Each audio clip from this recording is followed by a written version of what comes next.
আসসালামু আলাইকুম। আপনি ছাগল পালনের যত নিয়মই মানেন না কেন বা যত রকম চেষ্টাই করেন না কেন, যদি আপনারা এই ৬ টা ভুল করেন তাহলে কিন্তু আপনারা অবশ্যই লসের সম্মুখীন হবেন 100%। তাহলে আসুন জেনে নেওয়া যাক কি ৬ টি ভুল করলে আপনারা বড় ধরনের ক্ষতির সম্মুখীন হবেন। তার ১ নাম্বার কারণ হচ্ছে ছাগলের জন্য মাচা তৈরি না করা। কারণ হচ্ছে আপনারা যদি ছাগলকে কোনো পাকা জায়গায় বা মাটির উপরে রাখেন সরাসরি, তাহলে কিন্তু ছাগল যখন প্রস্রাব করবে বা পায়খানা করবে তখন একটা স্যাঁতসেঁতে পরিবেশ তৈরি হবে। তখন কিন্তু ছাগলের ঠান্ডাজনিত সমস্যা বা পিপিআর রোগ আরো বিভিন্ন ধরনের রোগ হবে। ও একটা সময় যেয়ে দেখা যায় যে ছাগলটি মারা গেছে, তখন কিন্তু আমাদের একটা বড় ধরনের ক্ষতির সম্মুখীন হতে হয়।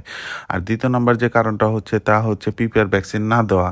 আমরা অল্প কিছু টাকা বাঁচানোর জন্য কিন্তু আমরা এই পিপিআর ভ্যাকসিনটা দেই না। যখন এই রোগে ছাগল আক্রান্ত হয় তখন কিন্তু এই পিপিআর রোগের ভ্যাকসিন না দেওয়ার ফলে ছাগল কিন্তু এই রোগের মোকাবেলা যে করবে তা কিন্তু করতে পারে না। যার ফলে ছাগল কিন্তু একটা পর্যায়ে যাওয়া বা একটা সময় যেয়ে কিন্তু ছাগলটি মারা যায়। তার কারণে কিন্তু আমরা একটা বড় ধরনের ক্ষতির সম্মুখীন হই। তো ভিউয়ার্স, বাকি যে কারণগুলো আছে তা আমি পরের ভিডিওতে আলোচনা করব। আসসালামু আলাইকুম।